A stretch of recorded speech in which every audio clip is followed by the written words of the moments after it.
Hello everyone, I have a very exciting video for you. So this video is basically one part mini backyard makeover / refresh, one part tips and tricks and hacks on how to design an outdoor space, whether it's a patio, a balcony, a backyard, a front porch, anything that's outside the home that you really want to enjoy. It doesn't matter if you're a renter or an owner or you have the tiniest space or the largest space. These are universal ideas that can be applied to any space to really give it some life and design. Everything I'm sharing with you today, I'm actually putting into practice into my own backyard so you can see how to implement it in a space like mine, but I'm also going to be peppering in some ideas of how to decorate a smaller space like an apartment balcony, considering I used to live in one of those and I have some proof to show you how I really transformed it from a dingy space into a really great place to be. So you don't always need really expensive outdoor furniture or professional landscaping. Sometimes you just need some simple structures, materials, plants, and ideas to create a space that really feels inviting and finished. Alrighty, let's get started. I have so much to show you and there's a lot of really great updates that happen in the backyard, so let's get to it.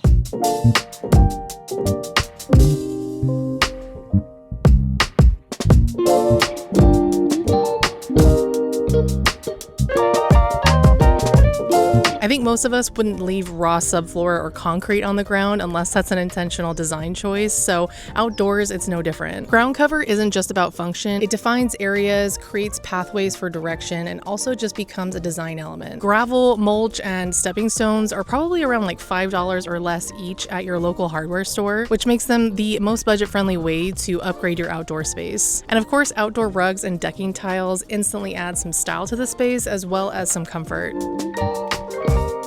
So for example, my cute secondhand table and chairs area under the loquat tree was such a nice place to sit, but the loose dirt just made the space feel unfinished and hard to maintain. So I added a bag of $7 pea gravel in a circular shape, edged it with some rocks that I found on the property so the little pea gravel didn't go everywhere, and it instantly created a really defined seating area. And in some walkway areas, I placed some stepping stones to guide foot traffic, and then in order to keep down a lot of the dust and weeds that are in this area that we're in right now, I added about $30 worth of wood chip mulch from the hardware store, which really cleaned it up and just kept the dust down and really made this space feel like an intentional square that we can hang out in. And then for our seating area, the existing terracotta tiles were uneven, and since we're renting, I didn't want to spend the money leveling it. So instead, I got a big, large outdoor rug from IKEA, which created a more stable surface for our secondhand furniture while adding in some color and style and just anchoring the space overall. But these upgrades aren't just for people with traditional backyards or typical outdoor spaces. When I lived in an apartment, I used some IKEA decking tiles to break up the balcony into some distinct zones. We mixed a combination of their turf and acacia wood tiles to separate our seating and our barbecue area. And honestly, it was such an upgrade. It made the patio look so much nicer than it did before. It looked like we had professional flooring installed or something. So if you're renting a place with a balcony, this is one of the best upgrades you can do because they completely change the vibe of the space and you can take them with you when you leave. Plus, they are super customizable for any size space.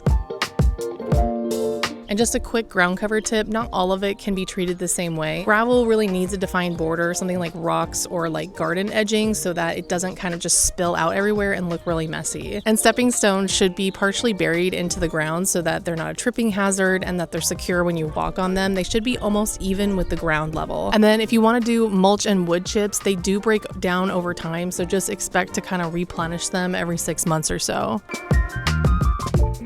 Thinking about this from a design perspective, you really have to think about materiality and texture. So choose some ground cover that's going to meet your ideal vision for your space. I think pea gravel works great in a Mediterranean setting or a cottage setting or something that's just a little bit more minimal. And stepping stones come in all shapes and sizes and styles, so they can really set the tone for a space. They can also be placed in such a way that you can have ground cover growing in between them. And I think wood chip mulch is great for garden heavy spaces as it really does help the soil, it keeps in the moisture, and it also just has more of that natural look. If you stick to one ground cover style in similar areas, like all of your seating areas have decking tiles and all of your garden areas have wood chips, you'll have a really cohesive and curated looking space.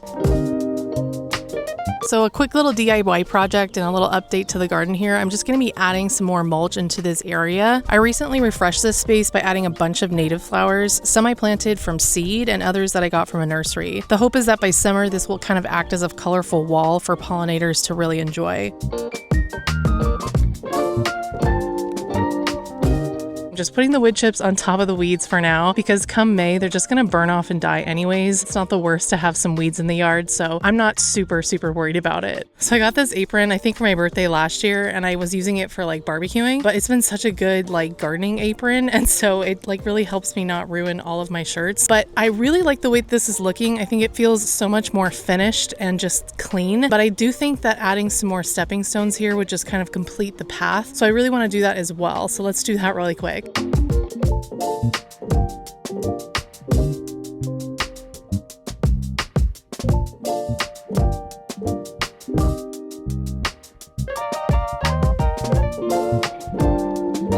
You know, this area doesn't look too bad for just spending like maybe 20 minutes and $40 to just create a cohesive pathway and make it feel more landscaped.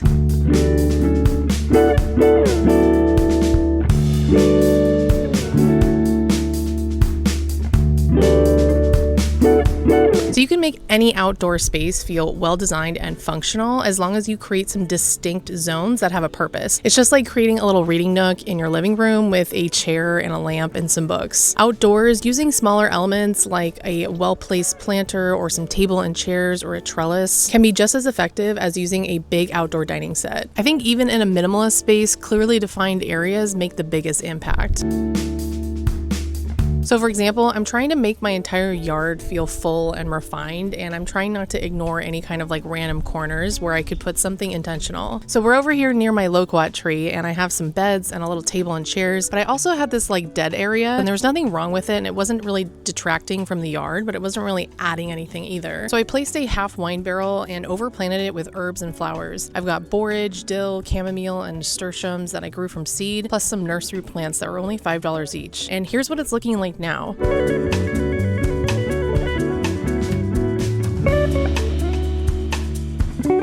So a quick tip here is if you're going to use potted plants as a design element in your yard, you really want them to feel finished, and the best way to do that is to just overplant them. A little plant in a big pot can look kind of sparse, so I suggest just going all in and making a commitment to a giant plant in a big pot, because a mature plant like that will really just make a statement. Or you can do what I did, which is just overfill a really big pot with a bunch of plants that work well together. I think this makes it look really abundant and just finished overall. Another trick is to go for much bigger planters than you think you might want or need, just because larger pots and items can always make a space, no matter the size, feel much larger, which just gives the space a more substantial, grounded feel. And when thinking of this from a design perspective, imagine how the look and feel of the pots and planters that you get can really give you that desired look that you're going for. For example, I think this wooden barrel works perfectly for like the cottage herb style garden that I'm going for, but I think it can also fit into the Spanish style of the home. The wood is still really neutral and natural, which is a really prominent theme in Spanish design.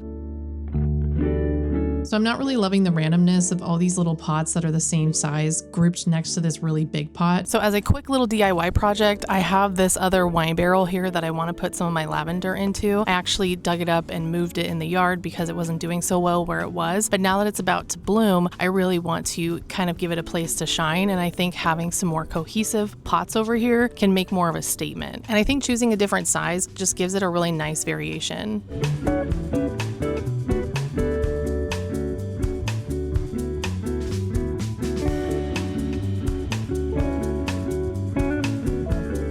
I really like this a lot. I think it adds a lot of like cohesion and kind of makes the space feel a lot more substantial than those little pots. And because these 3 lavender plants are looking a bit barren in this pot, I'm going to take my own advice and fill it with some additional lavender.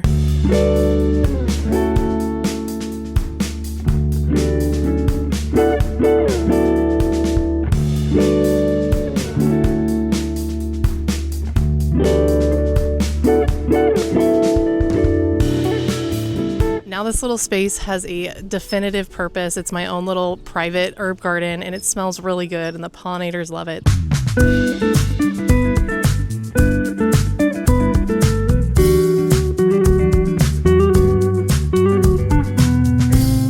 Now that we've created some purposeful zones and refined them with some ground covering, let's move on to structures. Inside the home, things like walls, doorways, or even shelving provide structure. And outdoors, we don't have those things, but we do have trellises, fencing, pergolas, umbrellas, sculptures, and other vertical elements that help define spaces and keep your eye moving around the yard.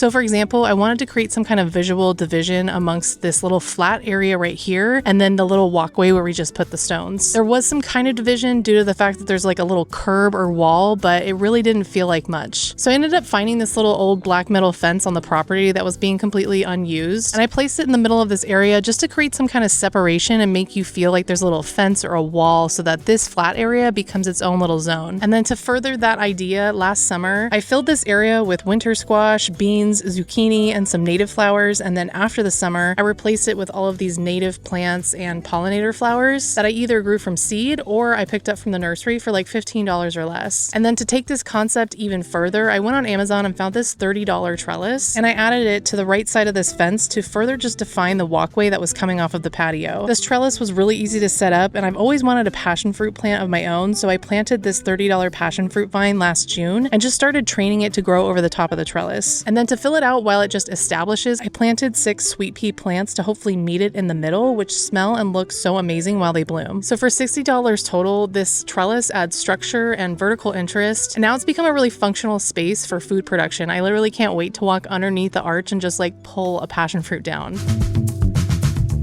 And a quick tip is, if you want to do something like this trellis but you don't want it to be permanent, you could actually just plant whatever perennial vining plant you want to put on a trellis, like passion fruit, jasmine, or vining roses, into a pot down below. This way, if you're renting, you can take it when you leave. You can also find little fences like this one at Lowe's, for example, for a really affordable price if you wanted to try to use a little landscaping fencing to delineate some areas in your yard. Of course, you can use structures that are not really plant related, like pergolas, umbrellas, tables, standing cedar planters, raised beds if you do want to grow your own food, or even something like boulders, as long as they're strategically placed to create division in the yard. And when thinking about this from a design perspective, this is all about framing and focal point. For example, a really well-placed arched trellis can frame a view beyond it and guide how you experience that space rather than just acting as a structure or a focal point. If everything's hugging the walls in your outdoor space, how can you bring in some height and a focal point through structure? You can add something like a bird bath or even a water fountain, something that just draws the eye and guides you through the space. As always, you should choose something that will fit the ideal look of your yard, so maybe you want something that's black and metal in a more modern space, and something that's more dark wood in like a more rustic cottagey space.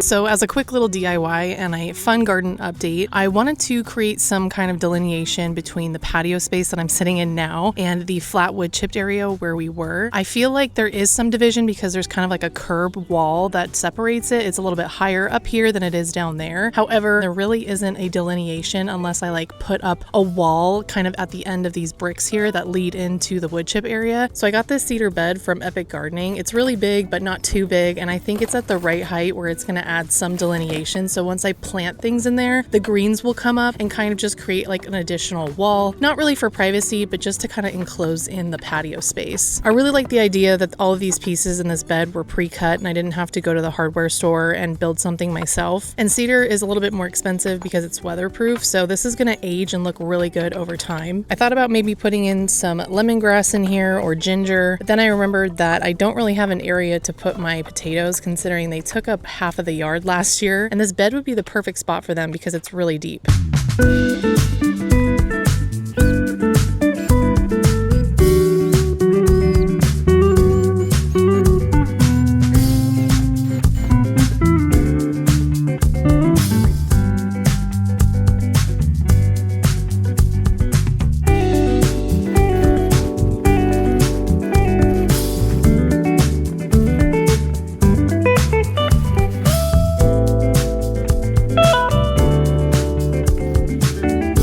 So this year we're planting some big russet potatoes. Last year, I'm not sure what kind we did. They were just like yellow gold small ones from Trader Joe's. But what's great about potatoes is that they produce a ton. So you can just take one from the grocery store, plant it like 6 inches deep here, and then let it grow. So we're just gonna plant 3 big ones here and see what happens. And what's nice is that the greens from the potatoes will grow and they'll be quite big if you remember from last year, if you saw my other garden updates. So it'll be some like nice greenery. With time and watering, the soil is gonna drop. So I'll just top this off a little bit later, maybe a week or so later, with some more soil. And then I'll follow up with you in the summer to show you how they're looking. So I pulled the olive tree down here as I think this kind of creates a nice little barrier here, and it just kind of fills in the space. space. I think from here, the cedar box is really just kind of enclosing the patio a bit more, and you can still see beyond the garden in the background, but it's providing just like a little bit more of a structured space. So now that this is done, we'll just wait for this to start growing and create some kind of like greenery and barrier between the two spaces. But I love this so much. I think it's a great solution to my problem of needing to grow potatoes, honestly. And I bought this bed through Epic Gardening, and they gave me a discount code, not sponsored in any way, but I just wanted to share it with you guys so that maybe if you wanted to get started on some kind of planters or trellises or just gardening supplies, they gave me, I think, 5% off. It's Living with LK is the code. I'll put it on the screen and in the description below. But yeah, I really have spent so much money with them, and I'm a huge fan of their products. So anyways, let's move on to tip number 4.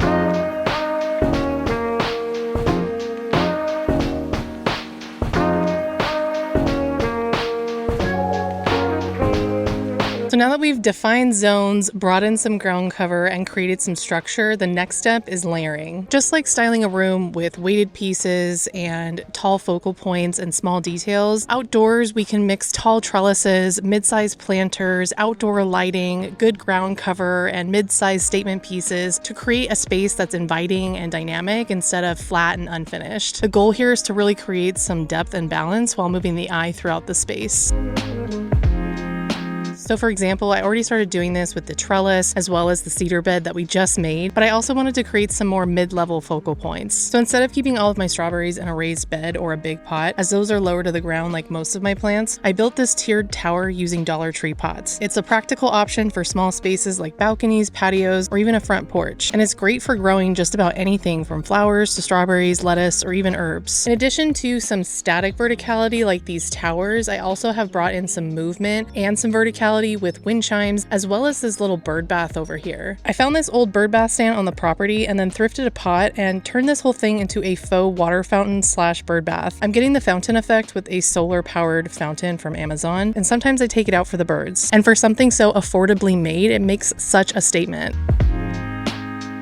And when you're thinking about layering in your space, here's a quick tip. Get some perspective on what your space looks like in different areas or at different levels. Meaning, what does it look like when you're standing, sitting, from a window, or even just from a different angle? Adding in a bench or a bistro table can give you a whole new focal point to work from. And while sitting there, it might show you where you need to add some density or some height or some variety. This is something that you might not notice or see if you're always standing or always coming at it from one angle. You can also create layers with lighting, whether it's string lights or pathway lights or even solar powered tiki torches. It'll look great at night, but it also makes a statement during the day. I would also really suggest using potted trees. Whether you rent or own, you can do fruit trees or conifers or whatever's local to your area, but they give so much height and you can move them around just about anywhere that you need to. You could also get a couple of them to create a natural divider or just define a space. Even 2 potted trees in a rental could frame an entryway or a view or make a space feel enclosed without permanent landscaping. You can also use freestanding furniture that's for outdoors, like something with shelving to hold all of your pots or decorative items, or even a storage bench to hold all of your barbecue stuff. Adding these layers everywhere can really help you draw the eye around and make your yard feel lush and full, even if it's just an outdoor balcony. So when we're thinking about this from a design element, you really just want to focus on visual hierarchy. Instead of focusing on individual pieces, try composing a scene as if it was a room in your home. Some of your tallest elements to add that vertical drama could be those wind chimes or hanging pots. Your supporting elements at your mid-level could be like your chairs or a mid-sized planter or some of your pots on different risers to create variety. And then, as we mentioned, your base layer is your ground cover and pathway lights or outdoor rugs. So as a quick little DIY project and an update to the garden, I'm going to be adding some more tiers to my strawberry tower, and then I want to place it in more of an intentional area and kind of make a moment out of it just to add some more of those mid-level layers. So I've been harvesting juicy strawberries from this since February, and I literally just cannot believe like how good they are. They're so big and they're perfectly ripe. So good. Right now, these strawberries are just like a couple tiers high, but I can add some additional layers in order to make it like a tall vertical tower, or I can make it like a half-size tower. I did this last year and grew a lot of lettuce and beets and things in here, and it was absolutely fantastic. And then when everything died back in the summer, I emptied it all out, so now I'm ready to fill it back up. I already have my 3 strawberry layers, but I'm gonna add in some lettuce and bok choy that I grew from seed, and some purple alyssums and some daisies, and then I'll put some bush bean seeds in the rest of these so it'll really bush out and fill up the space. I think putting one over here by the cedar bed will kind of balance out the other side where the olive tree is, and it'll get some nice shade, especially during the summer. And then I have another one on the other side of the fence of the flower wall to just kind of like balance out the trellis side. And again, it's getting partial shade, so it's great for the summer. I think I'm gonna add some herbs in here as well, just because they smell really good, and these ones are completely different than the ones that I have in the wine barrels. So I've got some curled parsley, French tarragon, oregano, towering lemon basil, some spearmint, and peppermint, which smells exactly like a candy cane. So I have this little IKEA stool here, and I thought I might use this considering it's also kind of a triangle shape, and I think it looks really good with this tower on top. I think it's also creating a division between the patio and the flat wood chipped area, because it's just adding a little bit of height and creating some variation amongst all the different objects over here. I think this looks really cute, and let me know in the comments what you think. Now I feel like this area is just a little bit more cohesive. It's got some structure and layers, and also just that mid-level element. I also really want to repot some of my peppers that are just in some plastic pots, just to make more of an intentional moment. So I got these really big terracotta ones at Home Depot. I think they were like $25 each, and they kind of match the pots that I found around the property, so I'm creating some cohesion.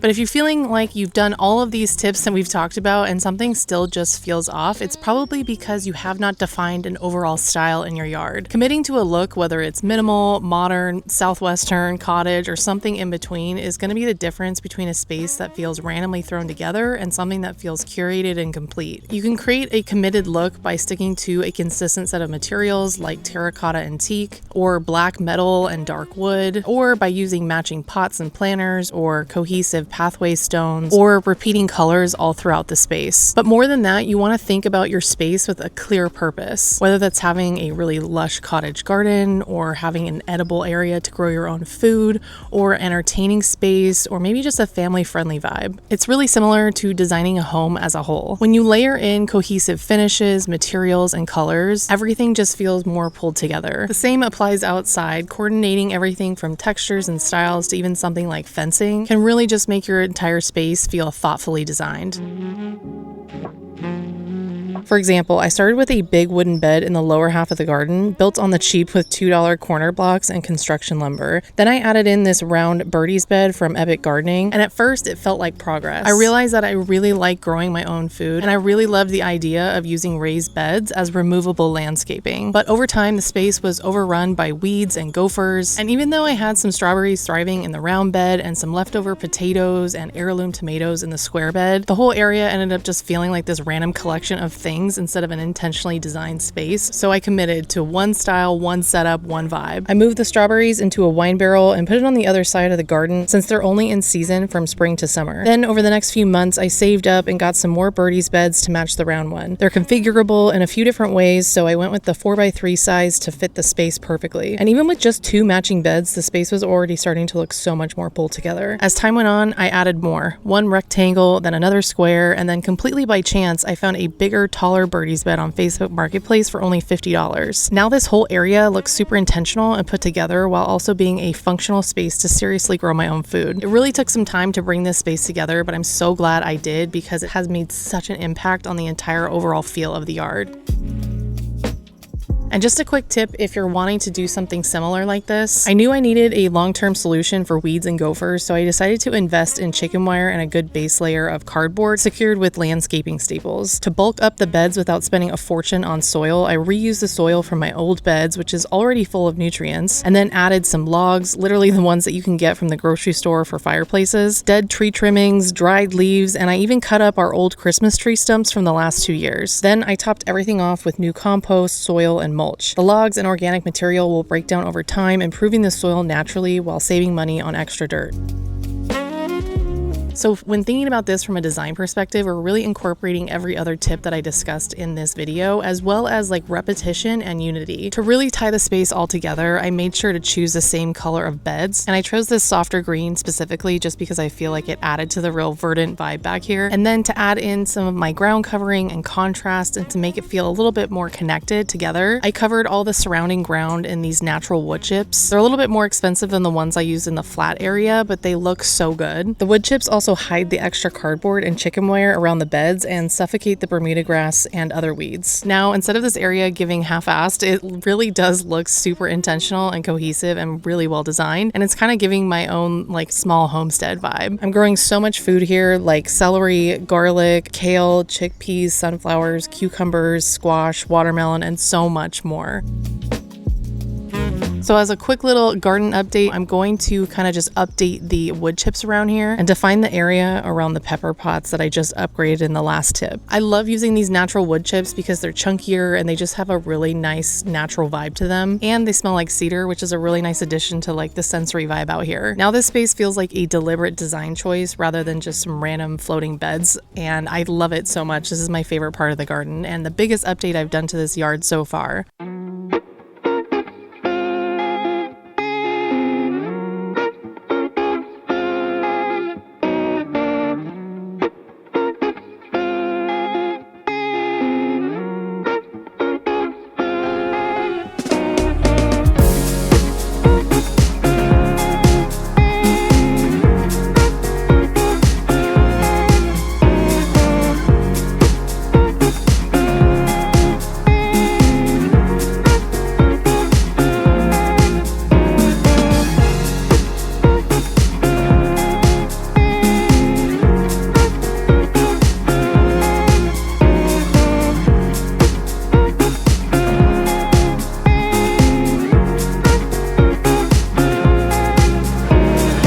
Backyard is nowhere near where I want it to be officially, but after implementing these ideas over time and spending these Saturdays working on the yard, it has come so far. I still can't believe what a flat dust bowl it used to be and what a lush space it feels like now. And honestly, I really enjoy the process of learning how to work with a space like this, so I hope these tips have inspired you to get outside and to create a space that feels livable and enjoyable, especially in these spring and summer months. No matter what kind of outdoor space you have, you just have to start somewhere. As you can see, small changes over time make a really big impact. So let me know what part of your outdoor space you're working on, and please let me know in the comments below what tips and tricks you have. And for even more backyard design ideas and even some gardening tips, check out my outdoor living playlist. There you'll see the very first tour of this backyard and then my very first patio and backyard makeover that really set the tone for this outdoor area. I'll be sharing my makeover of the breezeway soon, so make sure you subscribe and click the notification bell to be alerted of when that comes out. Other than that, I will see you guys on the next one. Bye.